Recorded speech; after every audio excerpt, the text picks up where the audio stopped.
look at the examples of grammar, copy grammar, general, popular English grammar. First of all, multiple negation.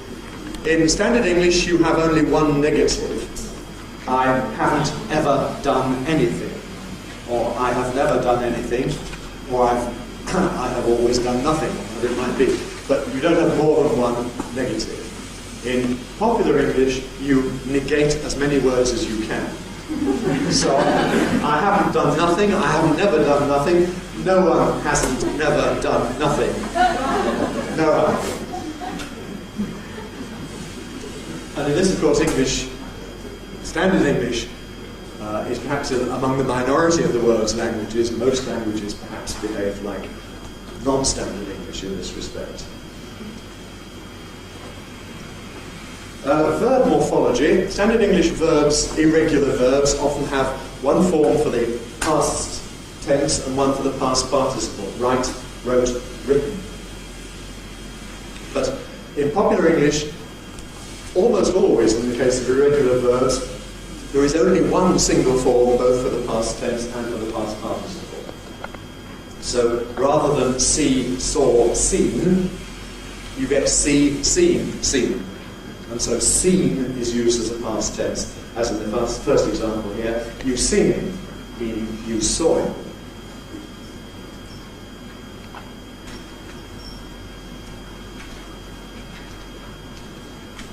They've done it, meaning they did it. And the short disagreement with that, in standard English you saw him. I didn't, or no I didn't. Non-standard English, you've seen him. I never. Where never is a sort of portmanteau, a brief negation which stands in for a verb in the negative form. It doesn't mean literally not at any time, it means on some specific occasion.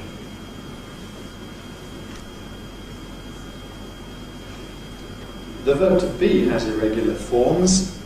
In London it's I was, you was, rather than you were, and also we was. It's was all the way through.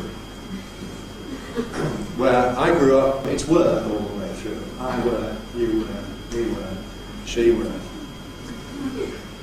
What is it in common about these, of course, is that you don't vary between was and were in the standard way. You get a kind of jocular exaggeration of this in London. People often say, how's you? Now, it isn't because they really want to say, how is you, but I suppose there's a general awareness of irregularity of forms of the verb to be, so we have this joke form, how's you, meaning how are you. Reflexive pronouns have various non-standard forms. He'll hurt himself, meaning he will hurt himself, with his self rather than himself. It's logical, myself, yourself, his self, herself. Plural, their selves rather than themselves.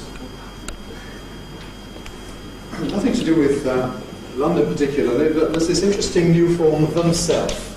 Have you come across this? Themself rather than themselves. This is used when you have one of these non-specific theys.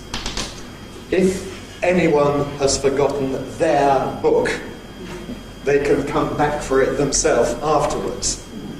Okay, when it refers to anyone or someone or some non-specific singular. Because, of course, it's singular in meaning, it tends to get self rather than self. That's nothing to do with London English, just an interesting development present in English. Other things in London, what belongs to me is mine, what belongs to you is yourn. What belongs to him is his'n. Well, again, these are not just London, these are found in various parts of the country. Yourn is particularly a London form. I'd never heard it before I came to London.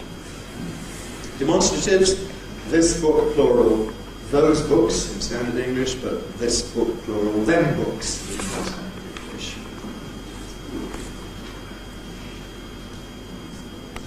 Where's them kids? Meaning, where are those children?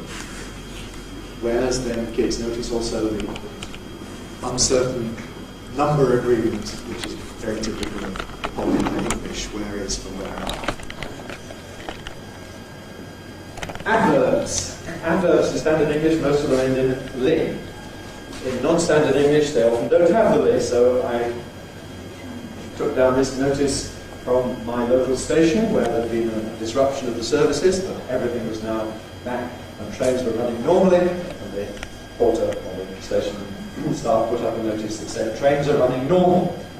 Trains are running normal, which is not standard English. Standard English would have to be trains are running normally, or trains are normal. Football coaches are well known for declaring after a match that the boys done good, meaning the boys have done well. So it's using the adjective form in place of the adjective. There are various oddities with prepositions in London. You can use up and down as prepositions in standard English, as when you walk up a hill or go down the stairs. But in London, they also have the meaning down to or down at, up to or up at. So to go down the pub means to go down to the pub. And to be down the pub means to be down at the pub. So they have these spatial meanings involving the notion of to or at. Where's Mary? She's up her nan's, meaning she's at her grandmother's. Up at her grandmother's.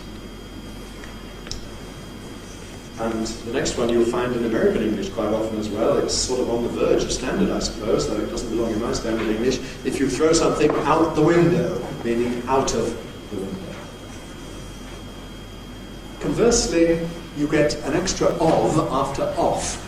So to pick something off the floor, standard English, Londoners say to pick something off of the floor. Off of the floor. I've heard that from Americans too.